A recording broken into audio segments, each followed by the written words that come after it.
درست ثابت ہوگا کہ وہاں پہ زیادہ سپاہی نہیں ہوں گے، اور جب ہمارا اس پر قبضہ ہو جائے گا تو پھر جو ہے جو ادھر ادھر کے سپاہی ہیں وہ اکٹھے ہو کر ہمیں ان کی تعداد کا بھی اندازہ ہو جائے گا، اور پھر ایک فیصلہ کن جنگ کے بعد ہم آگے بڑھ سکیں گے جو ہمارا ٹارگٹ ہے۔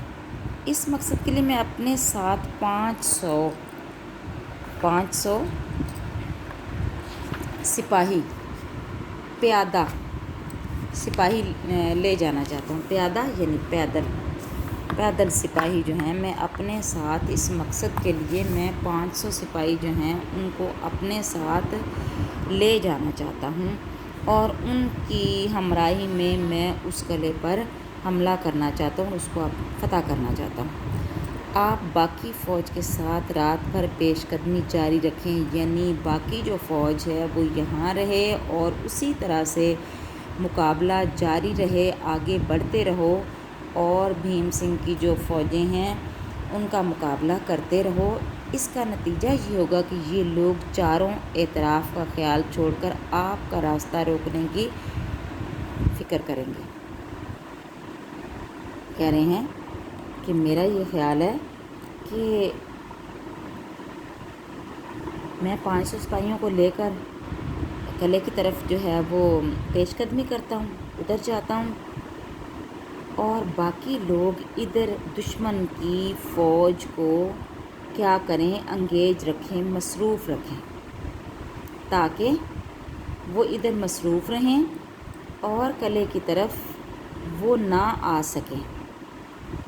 تو یہ کہہ رہے ہیں کہ یہ چاروں اطراف کا خیال چھوڑ کرنا، یعنی ان کے ذہن میں یہ نہیں ہوگا کہ کوئی اس طرح سے قلعے پہ بھی جو ہے وہ حملہ کر سکتا ہے، کیونکہ انہیں معلوم ہے کہ دشمن کی فوج ادھر ہمارے سامنے جو ہے وہ مقابلہ کرنے کے لیے کھڑی ہے۔ تو اس طرح سے وہ ہر طرف کا خیال چھوڑ کر تمہاری طرف ہی جو ہے وہ اپنی توجہ رکھیں گے، اپنا خیال رکھیں گے اور اسی کی فکر کریں گے۔ چاندنی رات میں آپ کے لیے آگے بڑھنے کا راستہ زیادہ خطرناک ثابت ہوگا۔ چاندنی رات میں ظاہر ہے جب ہر طرف روشنی ہوگی تو انہیں دشمن کو صاف اور واضح طور پر وہ تمام حرکات و سکنات سپاہیوں کی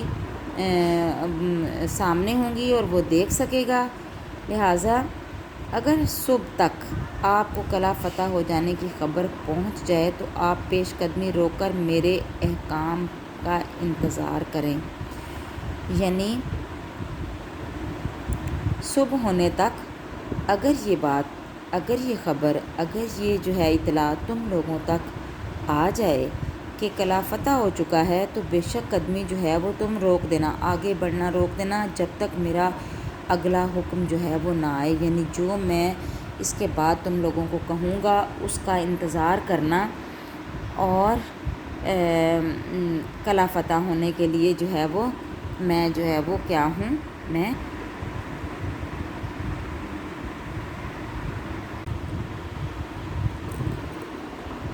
تو یہ ساری صورتحال جو ہے وہ یہاں پہ بتائی جا رہی ہے، جیسے جو ہے وہ آگے بڑھ رہے ہیں۔ تمام حالات و واقعات نسیم حجازی نے آپ کے سامنے جو ہے وہ رکھے ہیں، بہت خوبصورت انداز میں، بہت ادبی انداز میں تاریخ کا ایک گوشہ جو ہے انہوں نے آشکار کیا ہے آپ پہ، اور اس ناول میں انہوں نے جو ایک کیا کہہ لیں کہ تاریخی حقائق جو اتنے دلچسپی پر مبنی نہیں ہوتے، ان کو انہوں نے بہت خوبصورت انداز میں، دلچسپ انداز میں ہمارے سامنے رکھا ہے۔ تو کہہ رہے ہیں کہ اگر قلعہ فتح ہو جانے کے بعد دشمن نے کسی جگہ منظم ہو کر مقابلے کی ہمت کی تو میں قلعے کی حفاظت کے لیے چند آدمی چھوڑ کر آپ کے ساتھ آ ملوں گا، یعنی جب دشمن کو اس بات کا علم ہو گیا کہ قلعہ جو ہے وہ فتح ہو گیا ہے، اور انہوں نے منظم یعنی منتظم انتظام کے ساتھ، ایک بہت طریقے اور سلیقے کے ساتھ، ایک بہت ہمت اور ولولے کے ساتھ اگر انہوں نے ہم پر جو ہے وہ حملہ کرنے کی کوشش کی تو میں ایسا کروں گا کہ چند سپاہیوں کو وہاں چھوڑ کر تم لوگوں کے ساتھ آ ملوں گا۔ اور مل کر جو ہے وہ پھر ان کا مقابلہ کریں گے، اور اگر انہوں نے قلعے کو دوبارہ فتح کرنا چاہا تو آپ وہاں پہنچ جائیں، یعنی اگر جو ہے وہ تم لوگوں کو چھوڑ کر وہ قلعے کی طرف متوجہ ہوں اور یہ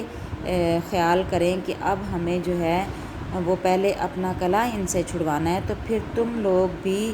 کیا کرنا، تم لوگ بھی وہاں پہنچ جانا اور وہاں آ جانا تاکہ ہم دشمن کا مقابلہ کر سکیں۔ ایک بوڑھے سالار نے کہا، مجھے یقین ہے کہ انشاءاللہ آپ کی کوئی تدبیر غلط نہ ہوگی، یعنی ایک ان میں جو بزرگ ہے سالار، اس کا یہ خیال ہے، وہ یہ کہتا ہے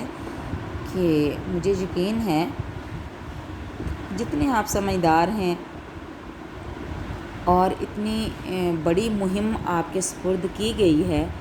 اور آپ کو اتنی کم سنی میں جو ہے وہ ایک سپہ سالار بنا کر فتح کے لیے اور جو ہے وہ جنگ کے لیے بھیجا گیا ہے، تو یقیناً آپ کا کوئی بھی عمل جو ہے وہ غلط نہ ہوگا، لیکن پھر بھی سپہ سالار کا فوج کے ساتھ رہنا ہی مناسب ہے، یعنی جو سپہ سالار ہوتا ہے اس کو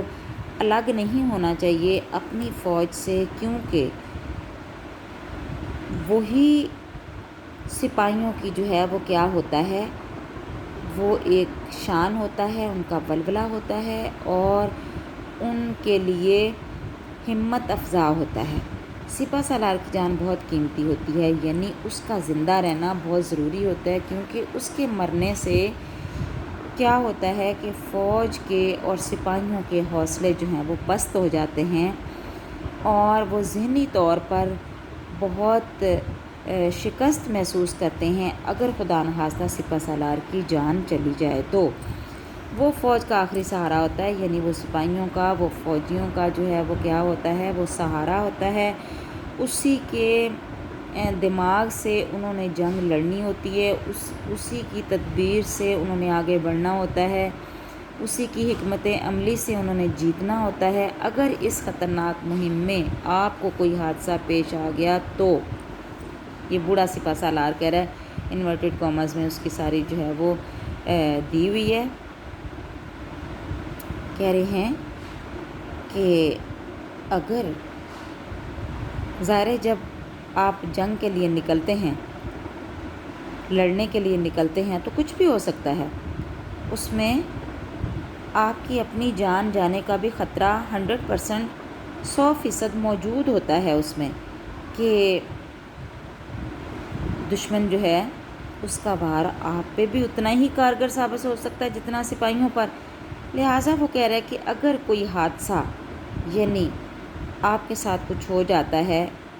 شہید ہو جاتے ہیں آپ، تو پھر جو ہے یہ بہت مشکل ہو جائے گی۔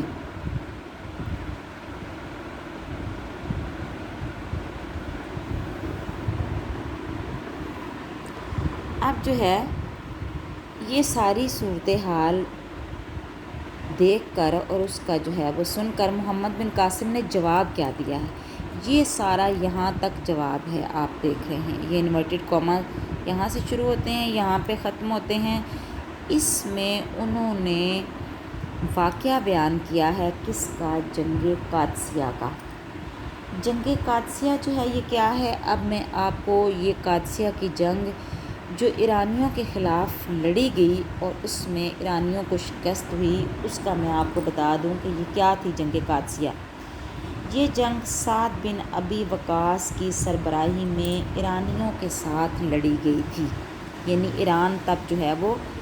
فتح نہیں ہوا تھا، اسلامی سلطنت کا حصہ نہیں بنا تھا، تو یہ تب کا جو ہے وہ بتا رہے ہیں، اس سے پہلے کا جو ہے وہ یہ